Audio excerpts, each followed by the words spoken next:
नमो महावदनातम सजीवम नंदित विस्तृत के पश्चाताओं को यथा योग्य दंडवत प्रणाम। आज हम श्रवण कर रहे हैं श्री सार्वभौम भट्टाचार्य जी के विषय में, जो कि श्री चैतन्य महाप्रभु के अत्यंत अत्यंत प्रिय पार्षद, उनके परिकर हैं। और उनका जो महिमा मंडन है वो आज हम जो श्रवण कर रहे हैं यह हम सभी पर अहेतु की कृपा हो रही है, क्योंकि ऐसे चरित्रों का श्रवण करना और ऐसे चरित्रों के विषय में पढ़ना यह बहुत ही कृपा का विषय है। तो सार्वभौम भट्टाचार्य जी के जो सार्वभौम भट्टाचार्य जी हैं, इनका जो नाम था वो है वासुदेव भट्टाचार्य जी। तो ये जो वर्तमान में नवदीप अथवा जो चापाहटी के से 2 मील दूर विद्यानगर नामक पल्ली के प्रसिद्ध महेश्वर विशारद जी के पुत्र हैं, और उस समय के सर्वप्रधान नायक थे। इन्होंने मिथिला के सुविख्यात न्याय विद्यालय के प्रधान अध्यापक पक्षधर मिश्र जी से समस्त न्याय शास्त्र को कंठस्थ करके नवदीप में न्याय विद्यालय की स्थापना की और वहां अध्यापन का कार्य आरंभ किया। न्याय शास्त्र के इतिहास में इन्होंने नए युग का आरंभ किया। सार्वभौम भट्टाचार्य जी न्याय और वेदांत शास्त्र के प्रकांड पंडित थे। वे गृहस्थ आश्रम में रहकर भी क्षेत्र संन्यास ग्रहण कर नीलांचल में वेदांत पढ़ाया करते थे। ये इनका संक्षिप्त परिचय है। अब हम इनके विषय में और अधिक श्रवण करते हैं कि जब श्रीमद महाप्रभु जी साक्षी गोपाल जी के दर्शन करने के पश्चात दरभंगा होते हुए अठार नाला से अकेले ही श्री जगन्नाथ जी के दर्शन करने के लिए आ रहे थे, और वो मंदिर के प्रांगण में पहुंच गए। वहां पर वो जगन्नाथ जी के दर्शन मात्र से ही उनमें महाप्रेम में अविष्ट हो गए और उनमें महाभाव रूप सात्विक विकार उत्पन्न होने लगे। महाप्रभु जी मूर्छित होकर वहीं पर गिर पड़े। तब श्री सार्वभौम भट्टाचार्य जी वहां पर आए और उन्होंने उनको उठाकर वो अपने घर पर ले आए। तो श्री सार्वभौम भट्टाचार्य जी के जो बहनोई हैं श्री गोपीनाथ जी, वे उनके पूर्व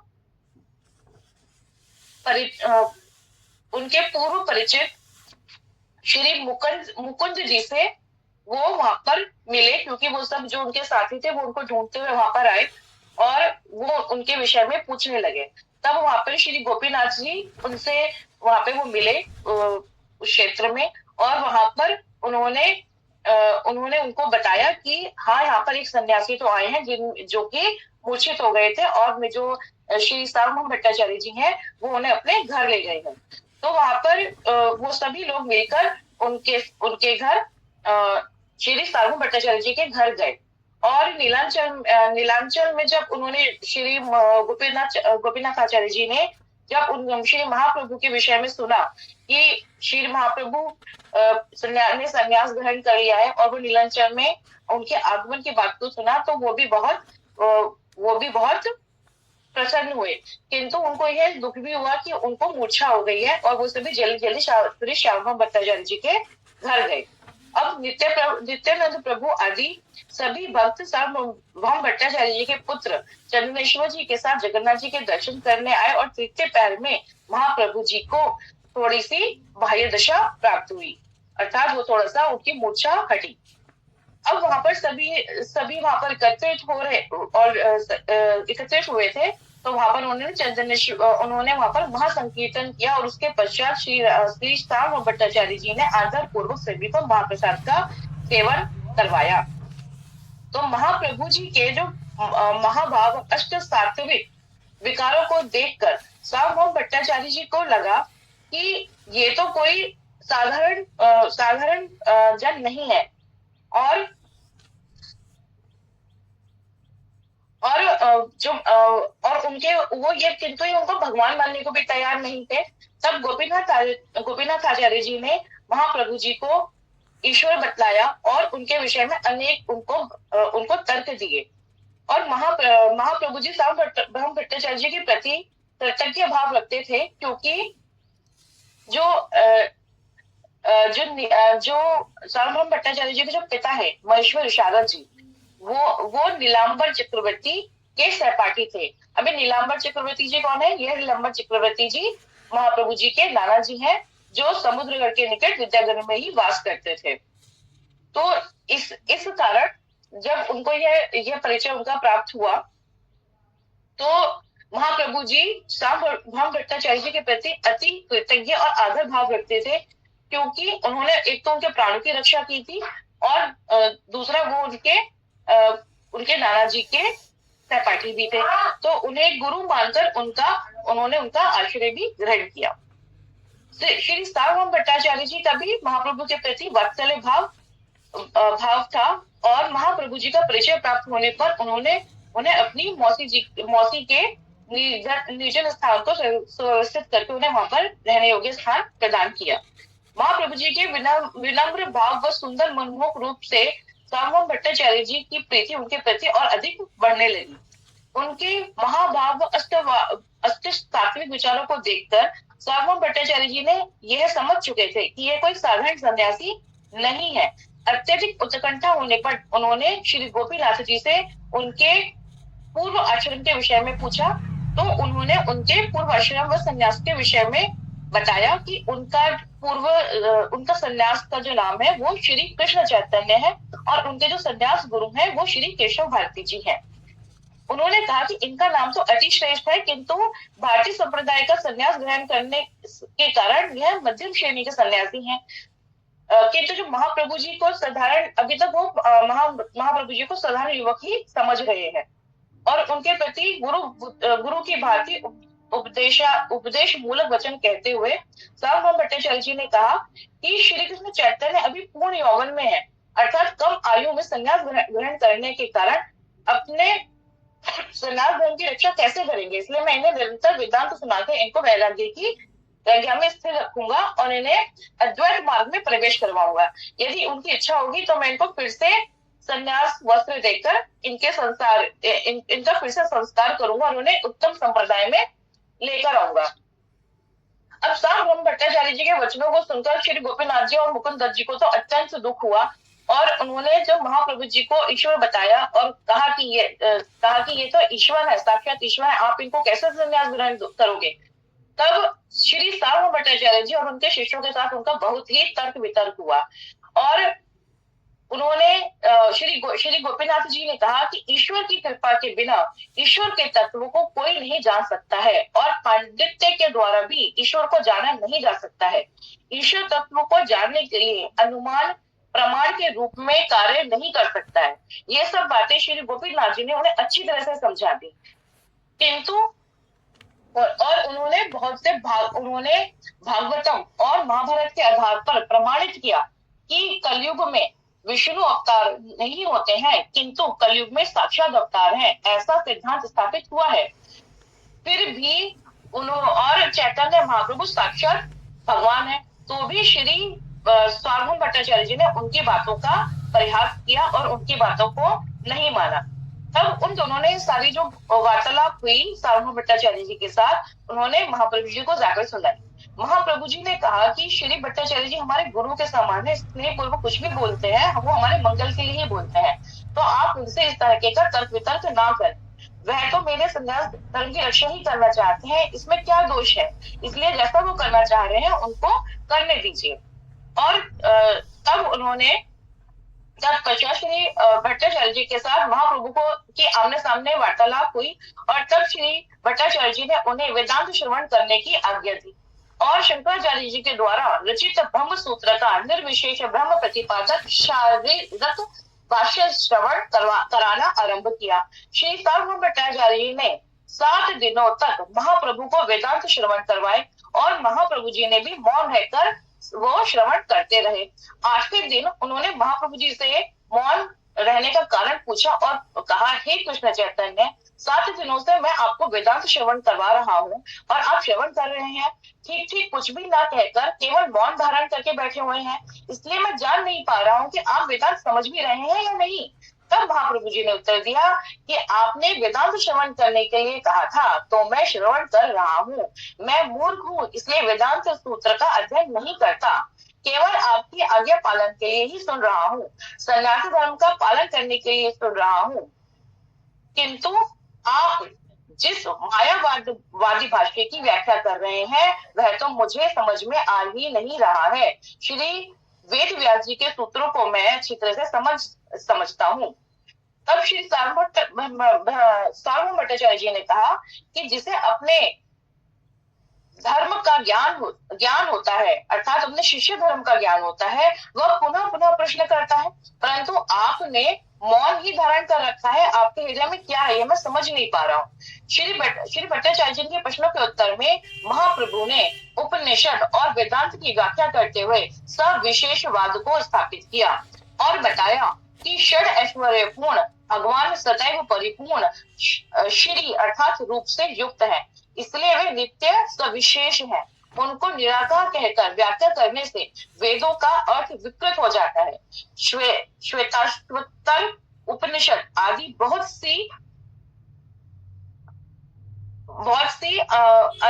से अनेक उपनिषदों में उनको निराकार कहकर व्याख्या करने से वेदों का अर्थ विकृत हो जाता है, और ऐसी बहुत सी श्रुतियों में उनके अप्राकृत साकार सच्चिदानंद तत्व वर्णन है। श्रुतियों का सूक्ष्म रूप से विचार करने पर सब प्रकार से सविशेष तत्व ही वेदों का मुख्य तात्पर्य दिखलाई देता है। उन्होंने कहा, मायावादियों के मतानुसार ब्रह्म निराकार और शक्तिहीन है। मायावादियों के ये दो महाभ्रम है। ब्रह्म शब्द का अर्थ पूर्ण स्वयं भगवान है और श्री कृष्ण स्वयं भगवान है। यह शास्त्रों में प्रमाणित है और ये शास्त्रों में इसके बहुत से प्रमाण हैं। वेदों में सर्वत्र ब्रह्म की शक्ति को स्वीकार किया गया है और सच्चिदानंद अप्राकृत विग्रह को स्वीकार किया गया है। तो यह फलस्वरूप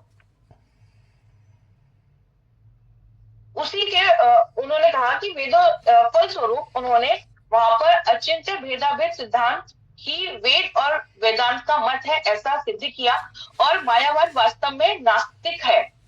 और महाप्रभु ने ईश्वर के सच्चिदानंदमय स्वरूप के विषय में बतलाया और उनकी आह्लादनी, संजनी व संवित शक्तियों की व्याख्या की, और ये शक्तियां कैसे कार्य करती हैं, उनके क्या क्या कार्य हैं, यह भी सार्वभौम भट्टाचार्य जी को उन्होंने बतलाया। जीव तत्व के विषय में बताया और जीव धर्म की व्याख्या की। ईश्वर और जीव तत्व का अचिंत्य भेदाभेद रहस्य भी उद्घाटित किया। श्री व्यास जी के सूत्रों में शुद्ध भक्तिवाद है और मायावादियों ने उन सूत्रों के जो भाष्य लिखे हैं उनमें परब्रह्म का चिन्मय विग्रह अस्वीकृत हुआ है और जीवों की ब्रह्म से पृथक सत्ता भी अस्वीकृत हुई है, इसलिए वे शुद्ध भक्ति तत्व के अत्यंत विरुद्ध है। इसलिए मायावादियों के भाष्य सुनने से जीव का सर्वनाश होता है, क्योंकि ब्रह्म के साथ एक होने की इच्छा रूपी दुराशा से उत्पन्न अभिमान के द्वारा शुद्ध भक्ति नष्ट हो जाती है। वास्तव में यह ईश्वर को नहीं मानना है। महाप्रभु ने अनेकों प्रकार से शंकराचार्य के भाष्य को कल्पित कहकर उसमें अनेकों दोष दिखलाए और सार्वभौम भट्टाचार्य जी के द्वारा उठाए गए सभी प्रश्नों का खंडन करके उन्होंने अपने मत को स्थापित किया। फिर महाप्रभु जी ने सार्वभौम भट्टाचार्य जी की प्रार्थना पर आत्माराम श्लोक की व्याख्या की। यह श्लोक श्रीमद् भागवतम का बहुत महत्वपूर्ण श्लोक है। आत्मा रामश्च मुनयो निग्रंथा अपि उरुक्रमे कुर्वन्तया अहेतुकीं भक्तिम् इत्थं भूत गुणो हरि। तो इस श्लोक की महाप्रभु ने सार्वभौम भट्टाचार्य जी ने प्रार्थना की कि आप इस श्लोक की व्याख्या करें। तो पहले सार्वभौम भट्टाचार्य जी ने इसकी 9 अर्थों के द्वारा इसकी व्याख्या की। फिर महाप्रभु जी ने सार्वभौम भट्टाचार्य जी की प्रार्थना करने पर आत्माराम श्लोक की उनके द्वारा 9 प्रकार के अर्थों से जो व्याख्या की थी उन्होंने उसको बिना स्पर्श किए हुए उसकी व्याख्या आरंभ की।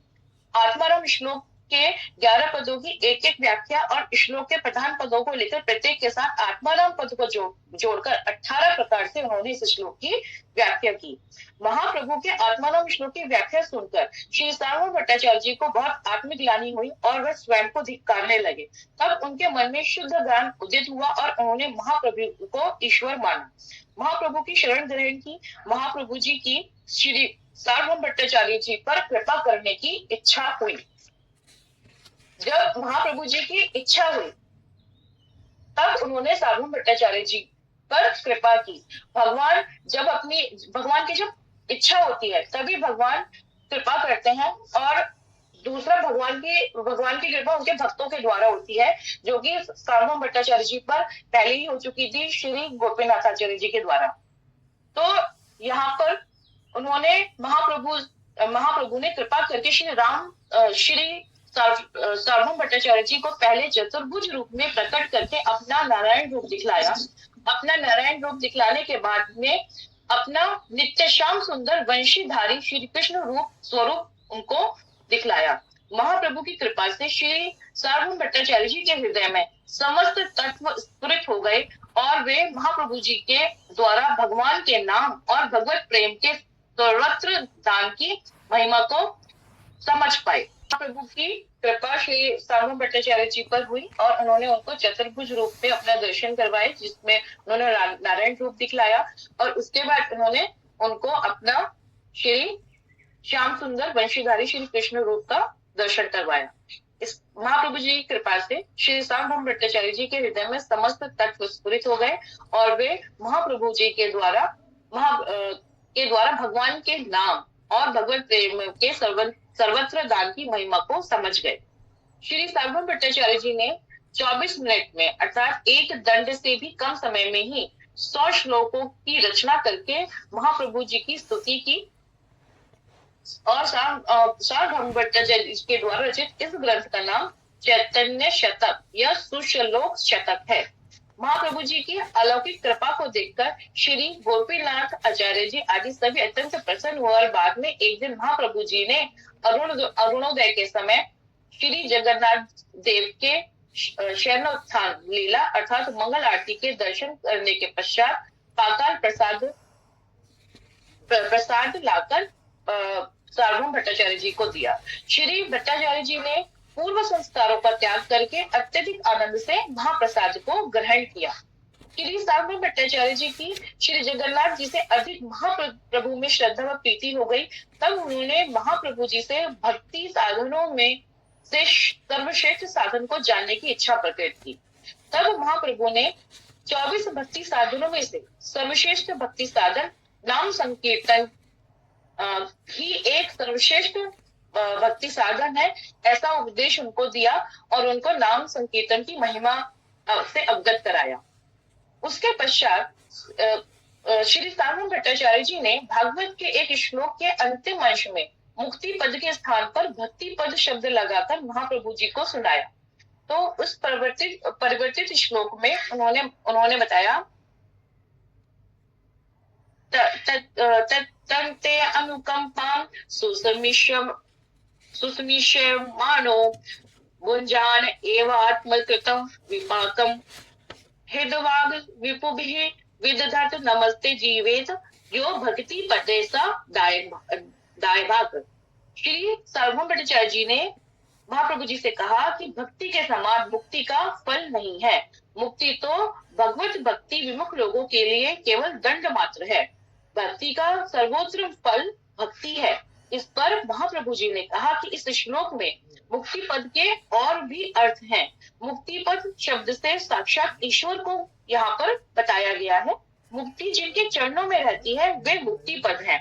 इसलिए जब ये दोनों अर्थ मुक्ति पद के द्वारा श्री कृष्ण को ही कहते हैं, तब क्यों पाठ में परिवर्तन करते हैं आप? इसलिए श्री सार्वभौम भट्टाचार्य जी ने उस समय कहा कि शुद्ध भक्ति का पात्र बनकर उन्होंने कहा कि मैं यह पाठ मुक्ति का चरण नहीं कर सकता हूँ। यद्यपि आपके अर्थों में मुक्ति पद का अर्थ ही श्री भगवान श्री कृष्ण ही है, तथापि आश्लिष्य दोष अर्थात संशय होने के कारण मुक्ति पद शब्द प्रयोग करने में रुचि नहीं होती है। भक्ति पद कहने से ही भक्तों को अत्यधिक सुख प्राप्त होता है। श्री सामा भट्टाचार्य जी के मायावाद के चंगुल से छूटने से के ऐसे वचनों को सुनकर महाप्रभु जी अत्यंत प्रसन्न हुआ और उन्होंने उनको अपना प्रगाढ़ आलिंगन किया। इस प्रकार से ये जो सामा भट्टाचार्य जी और श्री महाप्रभु जी की मिलन की लीला है, इसके बहुत इनकी महिमा है। जो भी इस लीला को श्रद्धा पूर्वक सुनते हैं उनके ज्ञान और कर्मों के बंधन छूट जाते हैं, और जो श्रद्धा पूर्वक श्री चैतन्य लीला का श्रवण करते हैं उन्हें तो शीघ्र ही महाप्रभु के चरणों की प्राप्ति होती है। इसके पश्चात जो सार्वभौम भट्टाचार्य जी ने उसके पश्चात महाप्रभु जी को राय रामानंद जी से मिलने के लिए वाराणसी भेजा। वहां पर उन्होंने राय रामानंद जी का जो हमने संवाद सुना था, तो वो भी सार्वभौम भट्टाचार्य जी ने उनको बताया कि वहां पर राय रामानंद जी हैं, आप उनसे मिलिए। उसके पश्चात जब वो दक्षिण यात्रा करके वापस आए, तब राजा प्रताप रुद्र से मिलने की भी उन्होंने बहुत सी चेष्टाएं की, बहुत से प्रयास किए, और इस तरह से प्रयासरत रहते हुए श्री सार्वभौम भट्टाचार्य जी महाप्रभु जी की सेवा में हम निरंतर लगे रहे, और उनके साथ उनके अनेकों लीलाएं हैं। हरे कृष्णा, दंडवत प्रणाम। वैसे कोई